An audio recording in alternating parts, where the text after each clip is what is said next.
Hi there, Smart Drivers, talking to you tonight about new drivers getting your license and driving after said license and keeping yourself safe to prevent being involved in a crash. How do you do that? How do you keep yourself safe after getting your license? Because as a new driver, a young driver in that kind of 16 to 20-year-old age bracket, you are at the highest risk of being involved in a crash. And I can tell you right now, the place that you're most likely to have a crash is at an intersection executing a left-hand turn. Know where the danger areas are and keep yourself safe when you're driving so that you're not involved in a crash and don't end up in the hospital as a young person and having this very traumatic event, because this is what it is if you get involved in a car crash, one that is probably going to be fatal and cause severe injury and long-term convalescence. What I mean by convalescence is healing, getting better, getting back to doing what you need to do in your life. Let's prevent that happening. So Corey's here. Corey Bricks for Wheels. He is the moderator, does an excellent job of getting up the videos I suggest you have a look at. And my friend Mallory is here tuning in from the Maritimes, one of the smart drivers here on the channel. As she said, it's snowing and cold this evening. My friend Marion is here. Hello, Marion. How are you? So here at Smart Drive Test, if you're just tuning in, just new to the channel, we help you become a safer, smarter driver and to pass a driver's test. And for those of you seeking a higher class license, we also help you to start a career as a truck or bus driver. Sean is here tuning in from Brooklyn Park, Minnesota. Hello, Sean. And if you're just tuning in, let us know where you're tuning in from. Let us know what class of license you're going for and how we can help you out with all of that. So new drivers, as I said, are at the highest risk of being involved in a crash owing to mostly their inexperience, but also their, let me rephrase that, inexperience of driving a car, but also all of the potential hazards that could happen on a roadway. You're dealing with a combination of things that can change moment to moment, block to block, second to second as you're driving. Light, weather, the driver, the vehicle, traffic, and the roadway. Those 6 things in combination can change, and one moment a hazard will not pose a problem to you. In another situation, it will be completely dangerous, and new drivers without a lot of experience can sometimes misinterpret those hazards on our roadway, and it consequently causes them to get into a crash. We're going to give you some information today where to pay attention, where to really know what you need to be doing when you're driving, especially through intersections, because as we know, more than 40% of crashes happen in intersections. 2-lane country roads are also places where most fatal crashes happen. So know that. Drinking, smoking marijuana, yes, it's legal in most places now, but please don't do it. And I'm going to advocate that you sign MAD's contract for life, which Corey will put up the link for that. Excellent tool. It's simply an agreement between you and your family or friends that if you're out drinking and you can't get home, excuse me, that you can call anytime, anywhere. They will come and get you, no questions asked, no punitive action, those types of things. And the nice thing about contract for life is it's a reciprocal agreement between you and the other party, whether that's your parents, your uncle, your aunt, your good friend, whatnot, that you will do the same for them. That if they had too much to drink at a party and they need a ride home, they can call you and you'll come and get them as well. So, excuse me. MAD's contract for life. Sign it, use it as a tool, open up the discussion, because do not drive inebriated in this day and age. There's just no excuse for it. Excellent, nice and sunny here. Marion says it's also nice and sunny here where we are. Got out and walked the dogs in the sun today. That was very nice, and I am doing awesome. Yourself, Marion, how are you doing, my friend? So, new drivers, that's what we're talking about today. The other piece about this is please don't be one of those drivers that's like, oh, I got my license, I don't need to learn anymore. Because unfortunately, that attitude is more pervasive than we would like to think it is. It's just unfortunate that many new drivers believe that getting their driver's license is the high benchmark to their driving career. It's all they need to do. It's all they need to learn. And many of the haters on the Smart Drive Test channel who leave comments, those are the people who are leaving the comments. The people that have never taken a defensive driving course, never taken any driver education after getting their license. They got their license, they read the driver's manual, they took a few lessons with a driving instructor, and they did not engage in any more professional training after that. Please do not be one of those people on the roadway, because there are so many things to learn and so many things to know when you're driving, and the shortcut to experience is education. The more education you can get, the better driver you're going to be, and the more that you're going to significantly reduce your chances involved in a crash. Know all of that. And Marion says that's why she's here, learning, and she's doing great. Awesome. Yes, Marion, I got the nasty flu bug. I've had it. It just started last week when I did the live stream. I was down for a day, 2 days last week, and I'm just getting over it now. I'm kind of fluey here. So, and Mallory says you're never too old to learn something, and that is absolutely true. So know that for the purposes of having a driving career where you're going to be safe. The other piece, and we've talked about this throughout live streams in the last few weeks and those types of things, is that you're going to be duped into thinking that you are a good driver, because nothing happens. We know in the lifelong driving career that most people only have a crash once every 3 or 4 years. In the lifelong driving career of 3, 4, 5 decades, that most people are going to crash 3 or 4 times. Okay? They're only going to crash once every 15 to 20 years. In that time span, you get duped into thinking, oh, I'm a good driver, I've never had a crash. Not having a crash becomes the benchmark for whether you're a good driver or not. And that is not true, because driving is a social event, and maybe you're a terrible driver and other people have just been kind of looking after you when you're out there doing things wrong in the driving environment and compensating for your errors. So you haven't been involved in a crash, and then one day it just comes back and bites you in the ass where you do get involved in a crash. So the defensive driving skills that you're learning are not going to save you today, next week, next month, 6 months from now, 6 years from now. But if you put in place the habits and skills and strategies that will make you a safer, smarter driver, they may prevent one of those 3 or 4 crashes over your lifetime, because it only takes one to have long-term impact on your life. All right. Emily had a run-in with a driver who sped through a 4-way stop today. What did they do at the 4-way stop? Because people do all kinds of goofy things at 4-way stops, which is interesting.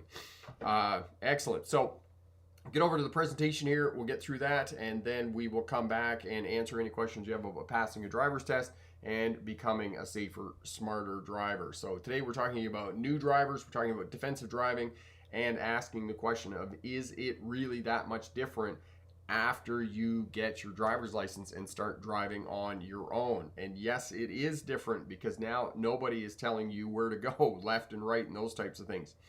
So know that it is going to be different when you're driving on your own. It's empowering. Yes, you want to do some great stuff. You want to go places where you can, and you have the freedom of transportation.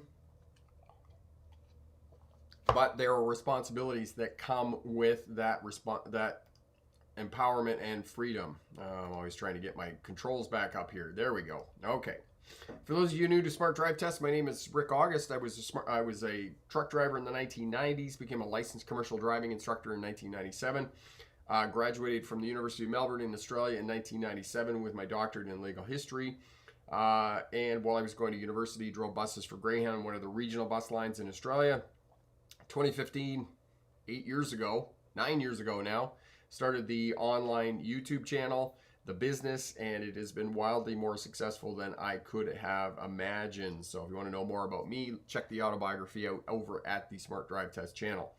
Some good stuff to have a look at as a new driver. Have a look at this video, The Real Learning Begins, and as well the podcast, New Drivers Defensive Driving. And these will give you skills and strategies to keep yourself safe as a new driver. All right, driving alone. We are duped by cars, and the same thing that wedding photography. We all have cameras in our pocket. We all think that we can take photographs. We all have cars in the driveway. We spend our whole life riding around in cars, and we think that we know how to drive. But the reality is that you are simply on the beginning of the path of learning how to drive. And if you have a little bit of trepidation around driving, that is a really good thing when you start out driving by yourself. For some new drivers, there's going to be some overwhelm. They're going to find it really challenging to drive by themselves, especially if they're in a large metropolitan city in Atlanta, Georgia, or Dallas, Texas, Los Angeles, Minneapolis, Minnesota, those types of places. It can be overwhelming if you're learning how to drive in a big city by yourself. And not only that, figuring out where you need to go, following directions on the GPS, keeping track of all of the traffic, because regardless of what people will tell you and not being distracted, there is a lot of details involved in driving. And as I say to people, driving's not complicated. It's just 4,273 little things, oftentimes sequentially, that you have to keep track of when you're driving. Space management. This is the first tool that you need to put in place to keep yourself safe, okay? Following distance and braking. You need to have that 3 to 4 second following distance all the time, because if you have space in front of your vehicle, you have time, and if you have time, you have options, and options prevent crashes. Turning, stopping, downhill speeds, unexpected events. These are the only times that you should be using the brake. If you're using the brake to control space in front of your vehicle, you are too close to the traffic in front. And when you come to a stop in traffic, as you can see here in the image, you should always be able to see the tires of the vehicle in front making clear contact with the road surface. That's your landmark for knowing that you are one vehicle space behind the vehicle in front of you. And if you can do this, this is going to be a defensive strategy against getting tailgated when you're sitting in a queue of traffic. Know that and keep that space at all costs. Aggression and honking, social driving. We've talked about this again and again and again. Driving is a social activity, and you need to get along with other people. Unfortunately, there is a great deal of peer pressure to hurry up and go. Not only that, other drivers are going to police you, and if you do something wrong, they're going to tell you in no uncertain terms by honking, giving you the finger, following too close, and whatnot. So focus on what you're doing, because other drivers have three choices. They can run into you, they can wait for you, or they can simply go home. Just take a deep breath, focus on what you're doing, and let them go and have their crash somewhere else. All right, freeways and motorways. On highways, stay out of the clusters. All right. Know what continuity lines are. Continuity lines are road markings. They're white. They are half the length of normal dividing lines and twice as wide. Continuity lines tell you that the lane that you are in is either going to exit or end, and you need to do something. You either need to change lanes, or you need to get off at that exit rather. Okay. All right, left turns. If you're going to get into a crash, it's probably going to be at a left turn, and we're hoping that if this is an unfortunate event that does happen to you, that it happens in the city at lower speeds, not out on the highway where the speed is 80 or 90 kilometers an hour, or 50 or 60 miles an hour, or even higher. So that's what we're hoping. Stay out of the intersection when you're making your left turns. Don't get pressured to go into the middle of the intersection. Stay back at the edge of the intersection before making your left-hand turn. Many new drivers misjudge the gap, and if you're having any difficulty with judging the gap for a safe turn on a left turn, take somebody with you who is a veteran driver who can give you some help with that, because this is an experiential thing. The other piece is that you are going to need 4 to 8 seconds to successfully make a left turn at a multi-lane, 2-lane, multi-lane intersection. All right? If you're not sure, go to the intersection, stand there, and count how long it takes a vehicle to arrive at the intersection, and figure out how far away they are, because all of this, as I said, is experiential, but it's also measuring time. So know that. And if you're waiting at the intersection to make the left-hand turn and the light turns yellow, you need to proceed through the intersection with your turn. But before going, double, triple check that oncoming traffic has in fact stopped before proceeding. All right, that somebody's not blowing the red light. Social driving, we've talked about this. The pressure of hurry up and go is real. Speed limits, the flow of traffic. If you are not comfortable keeping up with the flow of traffic, which is always more than what the posted speed limit is, do the posted speed limit and stay in your lane. Okay, know where stop signs are. Know the layout, the urban layout of a city, that at minor roads they're going to have stop signs with that meet when they meet major roads. Okay, following too close and failing to give way. These are the top reasons for crashes. And speeding as well, but I tend not to rely too heavily on speeding as crashes, as the cause of crashes, because there's too many definitions of speeding. However, many crashes happen because drivers are exceeding the speed limit, a safe speed limit for the conditions of the roadway at that time. Many drivers, single vehicle crashes happen at night on 2-lane country roadways because drivers are driving too fast. Oftentimes they're inebriated, they've had something to drink, they've been smoking marijuana or whatnot, and they're driving too fast for conditions and lose control on a curve, a corner, or a turn. So know that is where most fatal crashes are going to happen. All right, tools and tips. Things that you should maintain as habits of driving. Shoulder checking, shoulder checking, shoulder checking. As we know, those drivers that say to me, I have my driver's license, I don't need to learn anything more, or take me off the mailing list for the newsletter and those types of things, that these drivers will be participating in social driving within 3 months of getting their license. They will be doing everything that every other driver on the roadway is doing, and hopefully within that first 4 or 5 years, it's not going to come back and cause you to be involved in a crash. So, shoulder checking every time you change directions of the vehicle. Signaling every time you change directions of the vehicle. Maintain your 3 to 4 second following distance in front, and stop in traffic so you're 1 vehicle length back from the vehicle in front of you. Okay? Following other traffic. Always, always maintain that following distance of being able to see the tires of the vehicle in front, making clear contact with the pavement. And remember, shoulder checking is to driving. What not checking to see if a weapon is loaded is to gun safety. And if you're not sure about that, just ask Alex Baldwin, okay? You would never pick up a weapon and not check to see if it was loaded before handling it. Why on any planet would you drive a 2,500-pound vehicle at speed, change direction of the vehicle, and not check to see if somebody was in your blind area before moving that vehicle? It happens all the time, unfortunately. All right, communication, signal every time you change directions of the vehicle. The position of your vehicle on the highway communicates intent. If you're in the left turning lane, you're probably going to turn left. If your vehicle is coming up to the intersection and slowing in relation to that intersection and you're moving the vehicle right, it's a good chance that that vehicle is going to turn right. Okay, lights and signals, hand gestures, eye contact. And these are the ways that we communicate with other traffic as well. Use your horn, but use it sparingly when you're driving. In North America, the horn is seen as a sign of aggression.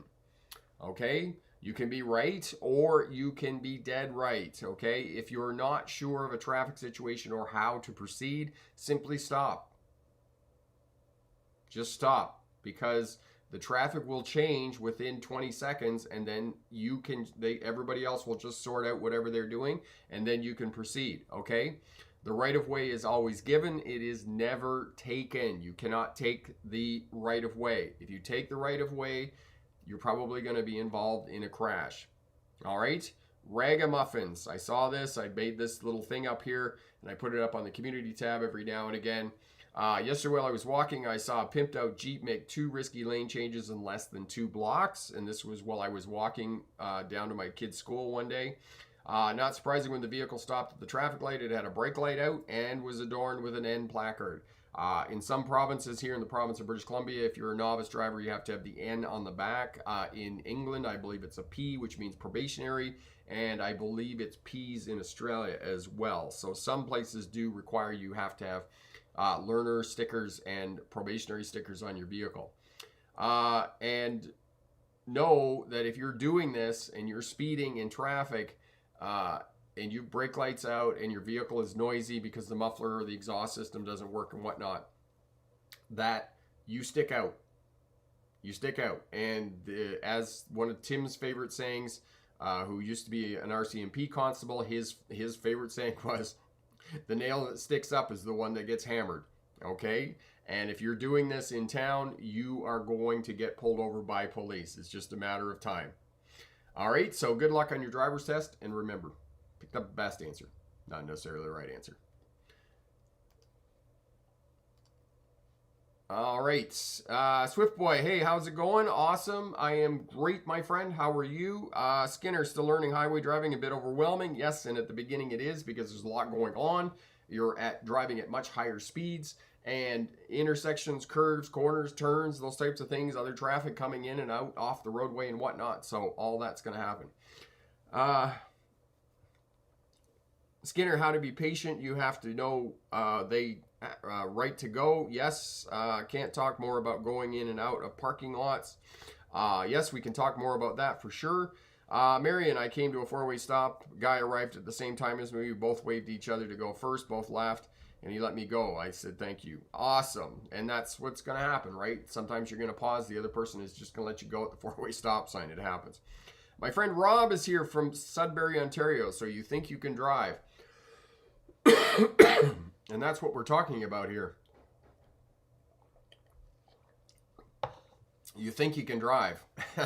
You just got your license. You know, it's the high benchmark of your driving career. You're 17 years old and you think you can drive. And that's exactly it. That's exactly what we were talking about, is you think you can drive. But the reality is you can't. There is so much more that you need to learn and do in driving.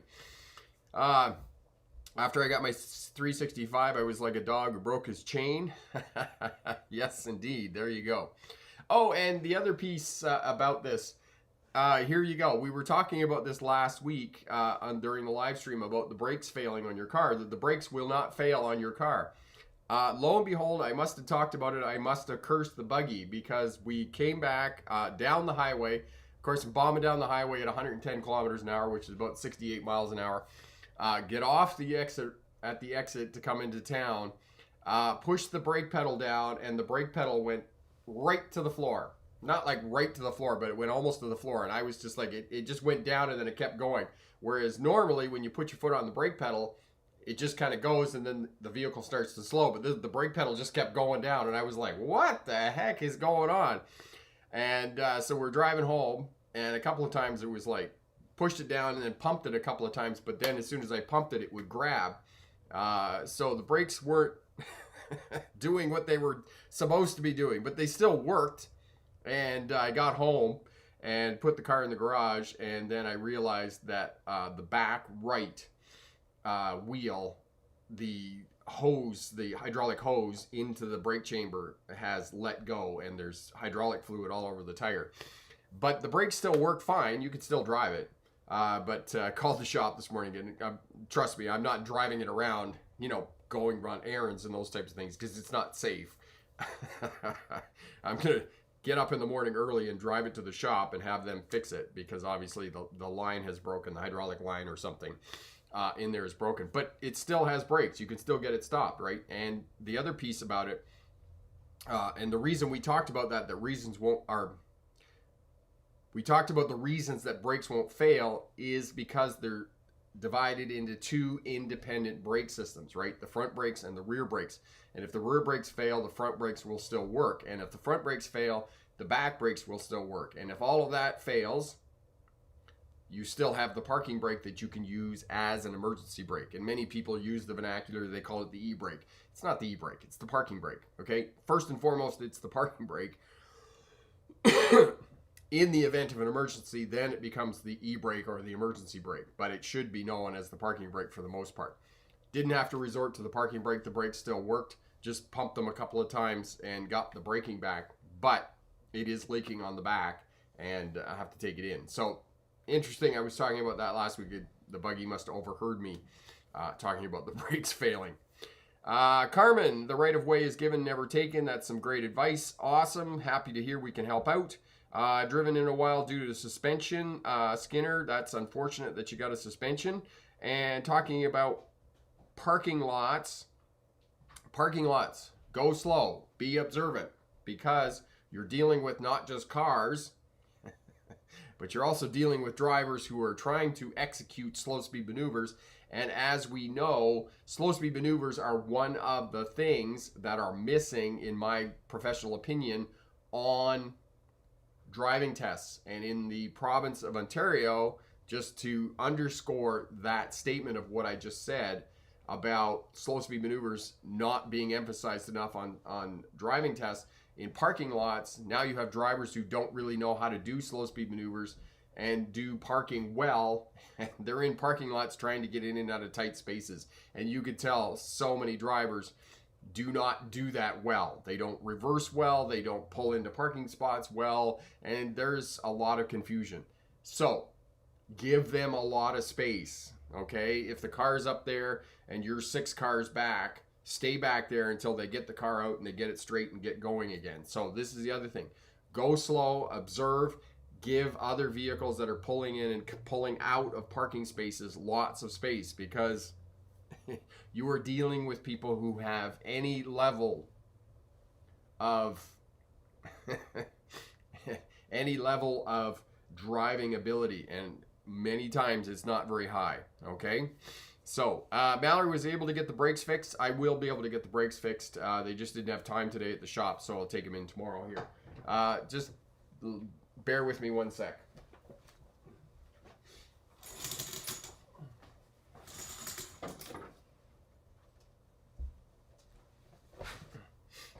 Apologies. I had to close the curtains on the window because the sunlight was coming in and having weird effect on my face there, so I had to close the curtains. So, parking lots, go slow. Vehicles that are pulling into parking spaces or pulling out of parking places, give them lots of space. Be observant, because children are with their parents. Sometimes they get away with them, those types of things. Know also that there are a lot of people, drivers, who are looking to get as close as they can to the door. People refuse to walk for whatever reason. Me personally, I try and get as far away as I can and then walk up to the door and walk back. Now, obviously, if I have a lot of groceries, I'm just going to bring the shopping cart in. So that's the other piece. People with shopping carts, if they're in a grocery store or those types of things, they're going to be wheeling around with their grocery carts and whatnot. So know that. So maybe you want to stay away from the storage sheds that they have in the middle of the parking lot with the carts and whatnot. The other day we went into the parking lot at Superstore here in town, and they had all the shopping carts. It was like the teenagers got out there in the middle of the night and put them at some weird place in the middle of the parking lot. So know that there's going to be some interesting obstructions.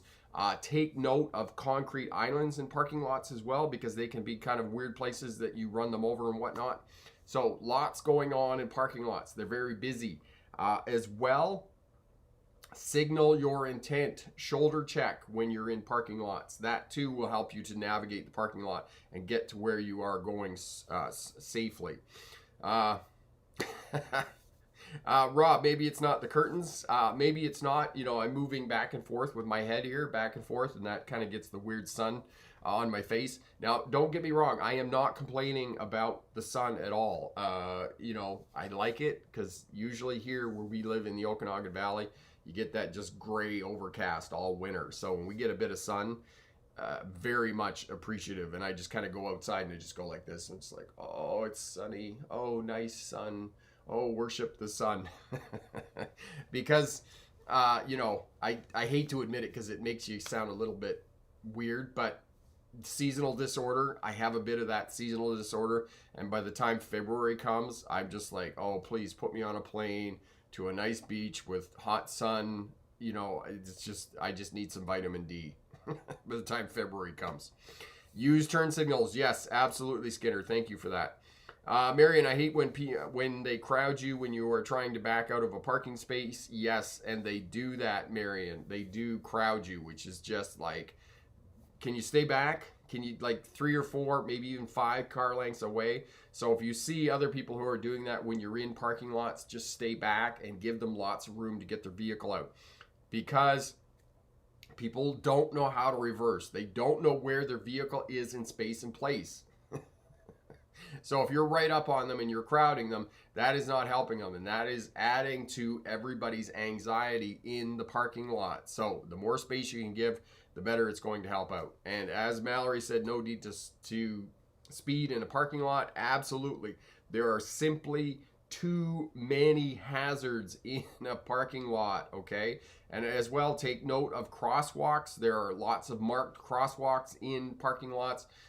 Pedestrians, kids, scooters, skaters, those types of things. Me on my bicycle, because oftentimes in the summertime when I can ride my bicycle around, I will jet down to the parking or the grocery store, the shop, pick up a couple of things for supper, because I have panniers on my bicycle and I can just load it into there. But, you know, I'm ripping through the parking lot too, so take note of that. Marion, just like me, I'm like lizard in spring. I sit in the sun. Yes, and I would just love to do that, Marion, right now. But, you know, I was out walking the dogs today. It was a little colder today, but the sun was out, which was just magic. Just magic. Wearing my sunglasses and just like sucking up that vitamin D.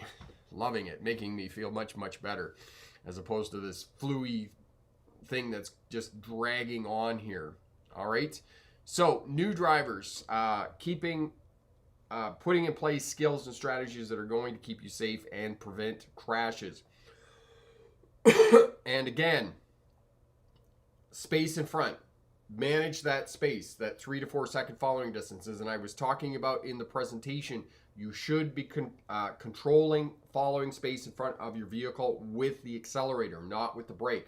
If you're using the brake to control space in front of your vehicle, you are following too close. The only time that you should be using the brake when you're driving in a forward motion is to slow down to turn, slowing down behind other turning vehicles, slowing down for traffic lights to come to a stop, controlling your speed on a downhill. Those are the only times you should be using the brake. Other times you should not be using the brake to be controlling that space in front. As well, make sure that you maintain that one vehicle length between you and traffic in front of you.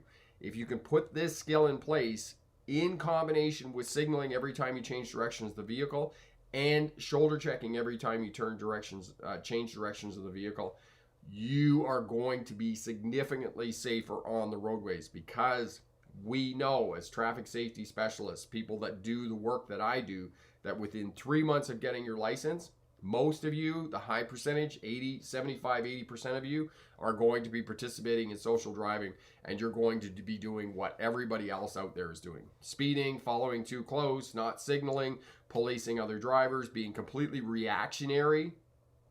And you may get away with that for quite a number of years.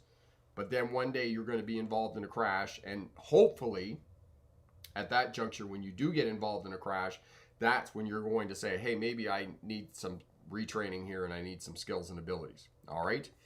Carmen, what is smart to do when I am in a lane that merges? Okay, so again, Carmen, reading your traffic signs, right? Knowing that lane is going to end or it's going to merge, and you need to get over into the other lane. Now, many drivers, new drivers, will panic and they'll come to a stop, and that's not what you want to do, right? Look farther down the road, read your traffic signs, keep that skill in place, and identify the lane merge. Identify the fact that it's merging from 2 lanes into 1 lane, because those bottlenecks are part and parcel of too many cities, because, you know, urban planning is not something that happens holistically. And what I mean by holistically is they don't plan the whole city all at once, right? It's kind of like a house with hodgepodge. It's right. They build one part of the city and it develops, and then they build another part, and then they get another part, and the 2 parts don't line up, and now they have a roadway that went from 2 lanes or 4 lanes. It goes back down to 2 lanes, and you get a merge in it. So that's what's going to happen. So it's a matter of looking farther down the road, observing, reading your road signs, signaling early, and merging and getting over, okay? And of course, the more experience you get, the more driving around in an area where you live, all of this is going to get easier. Mallory, when you are shoulder checking, don't look over the wrong shoulder when you're turning. Yes, turn, shoulder check in the direction that you're moving your vehicle. So if you're turning right, you're moving right, shoulder check right. If you're moving left, turning left, shoulder check to the left. Okay? And as I said, Many people lose this skill because when they shoulder check, especially on a left turn, they're like, well, there's a concrete barrier on the left side of the left turning lane, so why do I need to shoulder check? Vulnerable road users sneak in there. So some of the statistics that you need to know as a new driver to keep yourself safe are 60% of fatal single vehicle crashes happen at night on 2-lane rural country roads. So if you're out driving on a 2-lane rural country road, don't be drunk, don't be smoking marijuana because you're high and now you're inebriated and you're probably going to be driving too fast and you are at an incredibly high risk of being involved in a fatal crash, because these places, 2-lane country roads, these are where most crashes are fatal due to the fact that people do not find you for some time, especially if it's the wee hours of the morning, like kind of midnight to 5 o'clock in the morning. Outside of that time, you're probably going to be okay. But midnight to 5 o'clock in the morning, it's not likely that somebody's going to find you. Now, it's getting better with cell phones and those types of things, but emergency crews still have to get to you and whatnot, okay? So if you do this where there aren't any vehicles or any houses or those types of things, it's going to be a long time before you get to medical attention. So not likely that you're going to survive this. The other place, 42% of crashes happen at intersections. So be especially attentive and careful at intersections. Signal your intent. Identify the hazards at the intersection. Map and track other road users. All right? Know that 42% of crashes happen at intersections. For new drivers just getting their license, curves, corners, and turns. That's where you're going to get into trouble when you're driving. So be especially careful. If you live in a place that gets winter, excuse me, and when I say winter, I mean snow and ice, not like Florida. Of course, they get winter, but it's not the same winter that they have in Minneapolis, Minnesota, for example. Know that you are going to be okay. If you have decent tires on your vehicle and you have a fairly new vehicle that has front-wheel drive, all-wheel drive, or four-wheel drive, you're going to be just fine in the wintertime. And again, it comes back to the same strategies and skills as a new driver, as a driver driving in the wintertime on snow and ice. All right? And that is maintain that following distance in front. Okay? Stay away from other things, because if you're not near anything, it's less likely that you're going to hit something. All right? And that's what this is all about. Defensive driving is not just putting in skills and habits that are going to keep you safe when other people make mistakes. It's also going to keep you safe when you make mistakes. Know that. All right, Genova. Okay, Corey, maybe you'll translate that for me.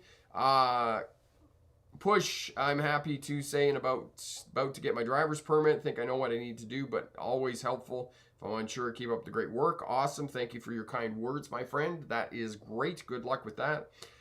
Tia, the super bright high beams of night are a huge problem for me. I'm nearly blinded and it's so scary. All right. High beams, yes. Newer vehicles have incredibly bright lights. There is absolutely no doubt about that.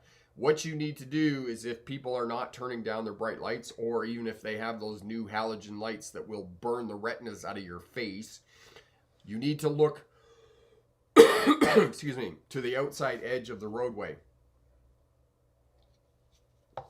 So look out to the fog line. Most roadways will have fog lines. The fog line is the white line on the outer edge of the roadway. So look away from the bright lights. Don't be looking into them. Look down and towards the fog line until the vehicle passes, and that will help you to preserve your night vision. But yes, you're absolutely right. New halogen lights at night are very, very blinding. Or people forget to turn down their high beams at night. That doesn't help as well. So you've got all of that going on at night.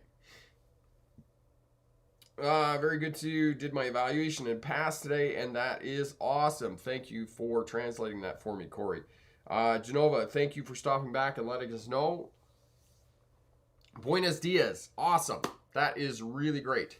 Awesome. That's the little bit of Spanish that I remember from going to Spain. So, congratulations on passing your test. Really, really great news, my friend. Awesome, awesome. So, new drivers at the highest risk, you need to get the experience. If you can take a defensive driving course, I would strongly recommend taking a defensive driving course. Try and get as much experience as you can. If you are, please don't drink and drive, as I said. Okay, if you are drinking, as I said at the beginning in the introduction, MADS, Contract for Life, sign that. I believe Corey's put that up in the comment section here, is what I was trying to say. So MADS, Contract for Life, Corey's put up the link for that. Have a look at that. Sign that with your family, with your friends, somebody that you can have an agreement with, that if you're drinking at a party, somebody needs to come and pick you up. They will come and pick you up, and it's a reciprocal agreement that you will go and do the same for them as well. All right. 12 to 5 at night is the danger time of driving. Many people are fatigued. New drivers, you're not really familiar with driving at night and driving fatigued. So know that if you can avoid driving at those times of night, that is going to keep you safe as well and reduce your chances of being involved in a crash. Marion, okay, I really struggle at night with the bright lights. And yes, a lot of people do, especially now in this day and age with bright lights. The other piece about that, if you can't see because your lights aren't bright enough, because talking about night driving now, the farther you get away from cities, the more you're relying on the headlights of your vehicle. Now, the lights on the buggy, I will say, are not as bright as I would like them to be. It's really tough to see at night. There are some highways and some roadways that you will get on at night, especially at this time of year when it's dark and it's overcast. Road line markings are getting rubbed off with the sanding and the salting of the roadway because of snow and ice and whatnot. You need to look for the landmarks, excuse me, to figure out where the roadway is going. That's first and foremost. Your biggest landmark of figuring out where the roadway is going is other traffic on the roadway.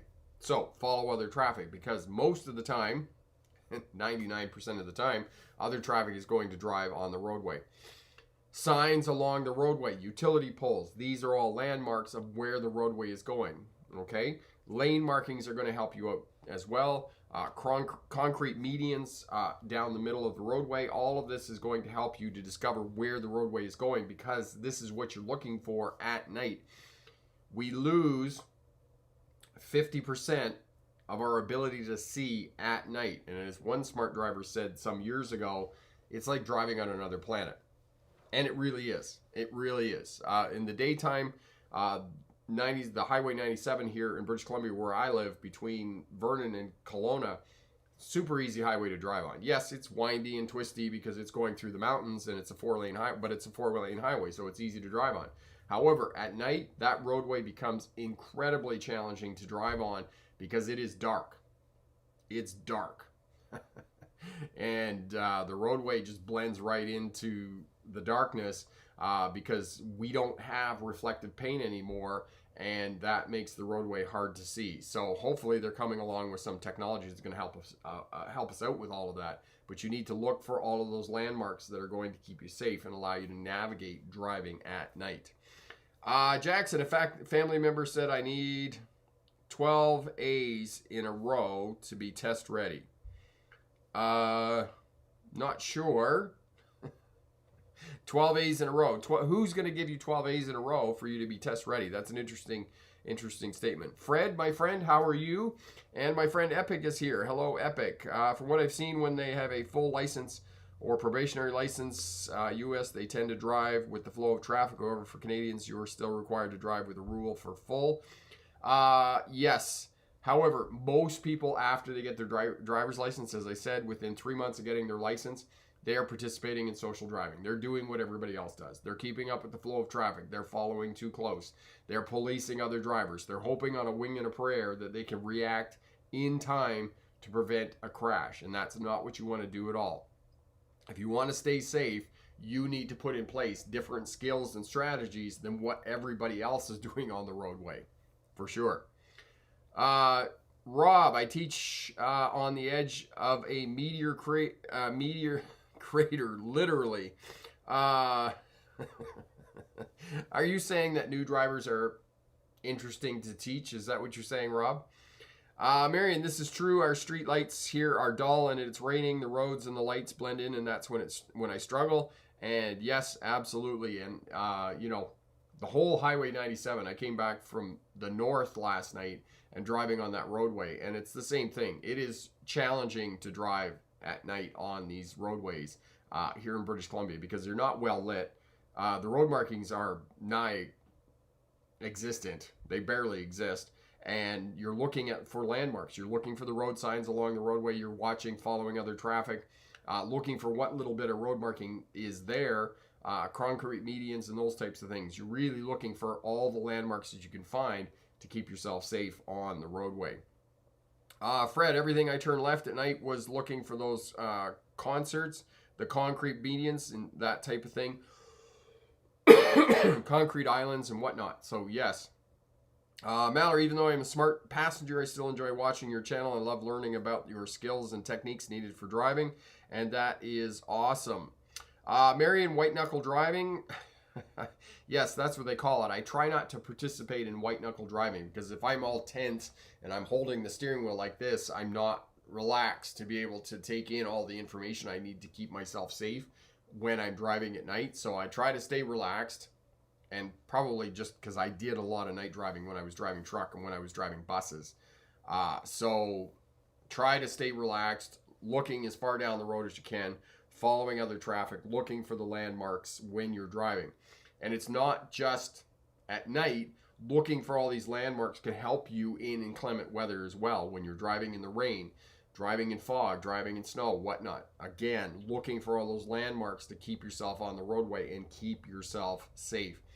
And for new drivers, again, you don't have a lot of this experience because when you did your driver education, when you were preparing for your driver's test and learning how to drive, you may have learned how to drive in the summertime. You have absolutely no experience driving in snow and ice.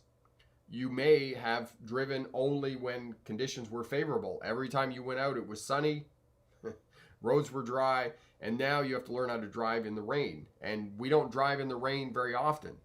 So this is a whole new skill set of learning how to drive in the rain and having the windshield wipers on, having the defrost on, keeping the glass clear and all those types of things. So there's a lot going on and a lot of skills that you haven't learned when you learn how to drive that will come with experience when you're driving.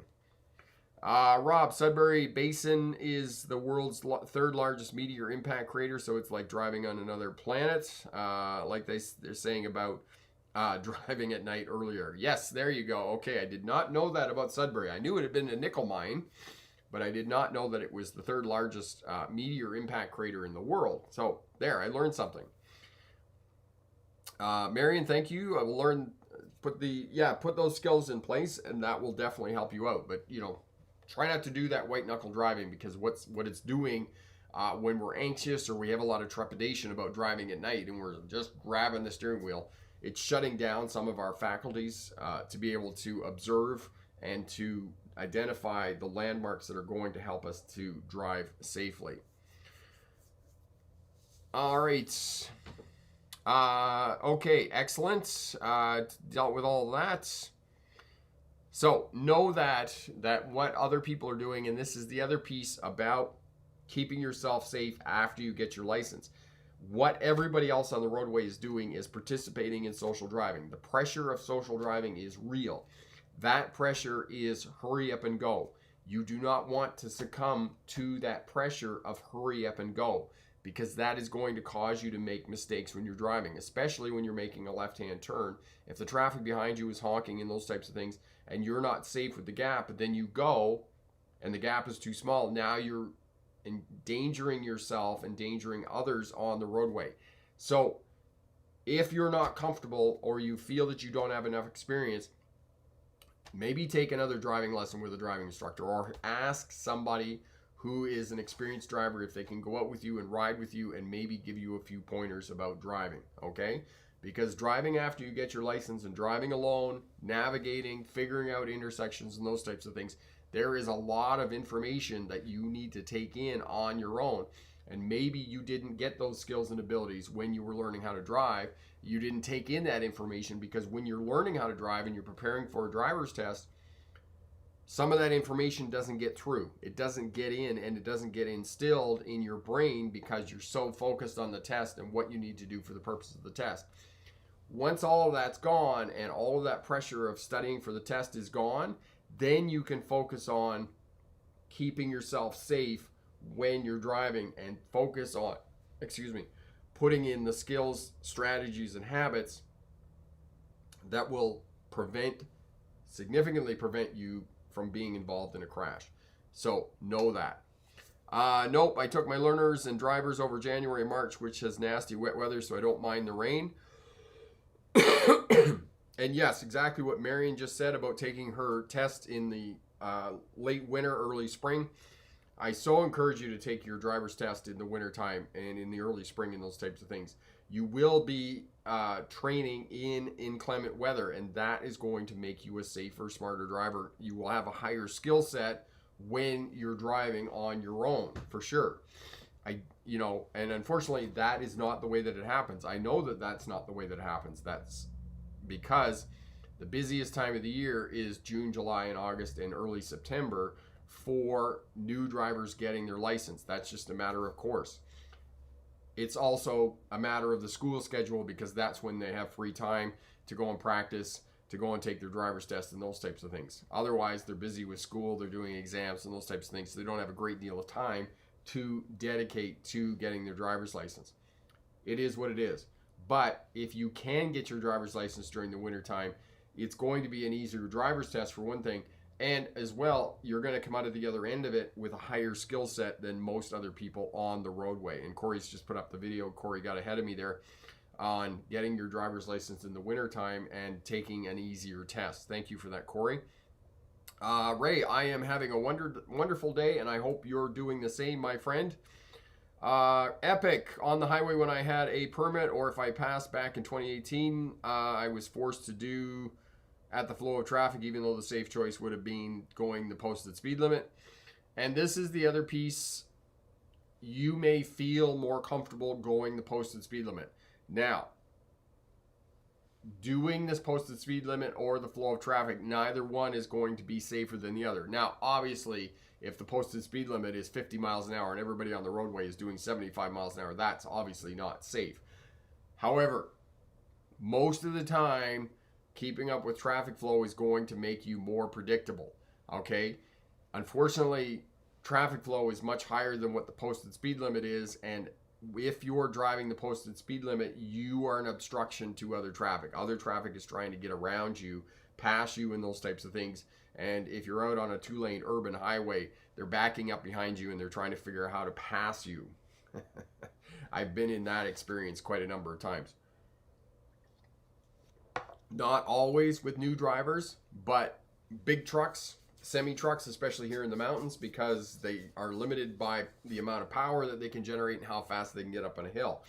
So what happens is there's a lot of cars that pile up behind them, and then you either got to get out and pass them, or you have to wait for a passing lane to get out by them. So there's a couple of things going on there.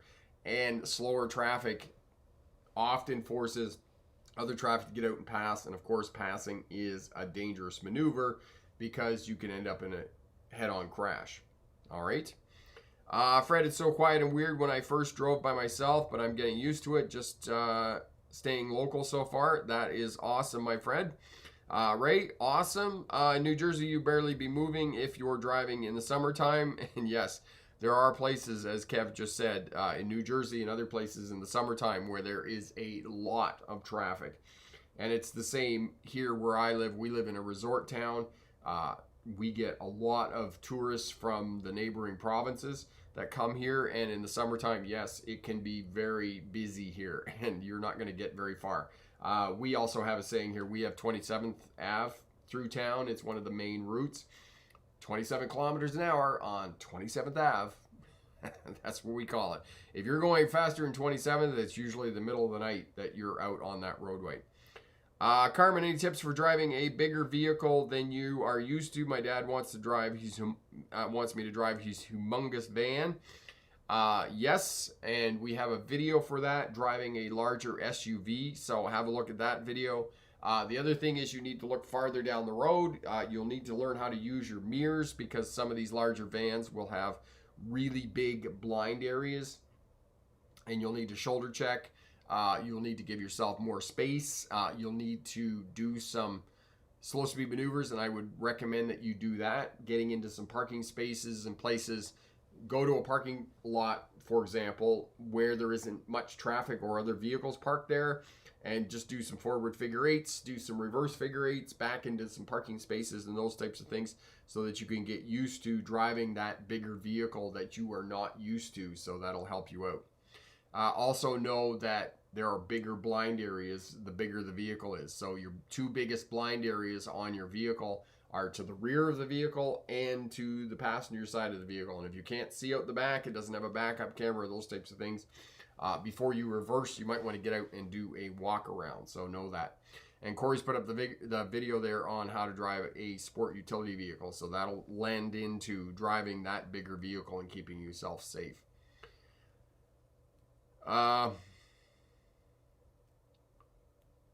Corey said, strictly speed limit or keeping with traffic flow. Either way, keep your space. Yes, and that is absolutely true what Corey just said, and just underscore that again. If you are going faster than the posted speed limit, make sure that you maintain at minimum. This is one of the golden rules of driving. 3 to 4 second following distance in front. Stay out of those clusters on the highway. Stay out of those clusters if you can in the cities and whatnot.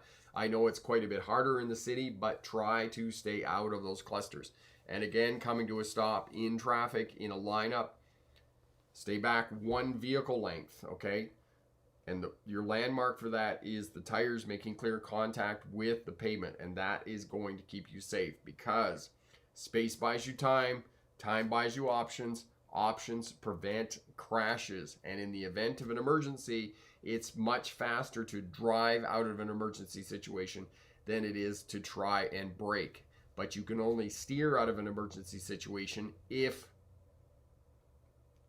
you have space. So you need to maintain that space at all costs in front of your vehicle. And in many places, as we just said here, as Kev just said, in New Jersey in the summertime, there is lots and lots and lots and lots of traffic. So on the 3 sides, the 2 sides of your vehicle and behind you, you can't control the amount of space you have, but you can always control that space in front of your vehicle. All right. And people say to me, oh, well, you know, if I do that where I live, people are going to cut in. If they do, that's fine. Let them go and have their crash somewhere else. Okay. But you can always control that space in front of you. People are not going to take that space up. I know. I do it all the time. I've been driving like that for a very long time now, and people seldom get taken that space. And if they do, I just reclaim the space. Okay? I always have that space in front of my vehicle. You must be thinking of the Garden State Parkway from Perth Amboy, New Jersey to Cape May. Sadly, the northern section, Paramus to I-87 in Spring Valley, gets treated as no learner drivers. Yes, unfortunately. Tia, I believe in space between myself and the car in front of me. I just hate it when folks zoom in front of me. And yeah, they're going to do that. But you, like I said, Tia, you just let them go and have their crash somewhere else. Okay? Just, hey, have a nice day. Go and have your crash somewhere else. You don't say that out loud, but you just think that. You just think, hey, just go and have your crash somewhere else. Because that's what's going to happen, right? And we do what we can to keep ourselves safe. Because that's what this is all about. Becoming a safer, smarter driver. And as I said, we're duped into thinking that we are a good driver. This is one of the things that social driving does, because other people look after us when we're driving. We make a mistake and they slow down, or they wait for us and they give us the right of way, and those types of things. So we know that you're only going to crash 3 or 4 times in 5 or 6 decades during your driving career. So you become duped into thinking, oh, wait a minute, I haven't had a crash, therefore I must be a good driver. The bottom line is that you're probably not a good driver, okay? Social driving is just looking after you. So maintain that space, put in the habits, skills, and strategies that are going to keep you safe. Not today, not next week, not in 6 months, maybe not even in 5 years, but in 8 years. The habit and skill of shoulder checking every time you change directions of the vehicle is going to pull your proverbial bacon out of the fire and prevent a crash, okay? Because it only takes one crash to mess up the rest of your life, because if you're involved in a serious crash where you sustain serious injuries, it's going to take you a long time to convalesce, and unfortunately you may never kind of be right again. Okay. All right. Tia, coming from New York City and now living in the country, I've had to change my whole way of driving. I'm much more cautious. Awesome. Carmen, I'm having difficulty getting straightened out when parallel parking. Okay. Probably, Carmen, what you need to do is just maybe just back up a little bit more and then pull straight forward, and that'll help you to straighten out. Kev, I filmed the Parkway and it was amazing. 75, 80 miles an hour all the way through. Caught it on weekday though. Awesome. That sounds like a lot of fun. All right, so we're going to leave it there for tonight. Thank you so much for a great live stream. Thank you so much for participating. If you're a new driver, just got your license the last couple of weeks, congratulations. All the very best. Keep those strategies and skills in place that'll keep you safe, and don't succumb to the peer pressure of social driving. If you got a driver's test coming up in the next week or so, good luck on that. And remember, pick the best answer, not necessarily the right answer. Have a great night. Bye now.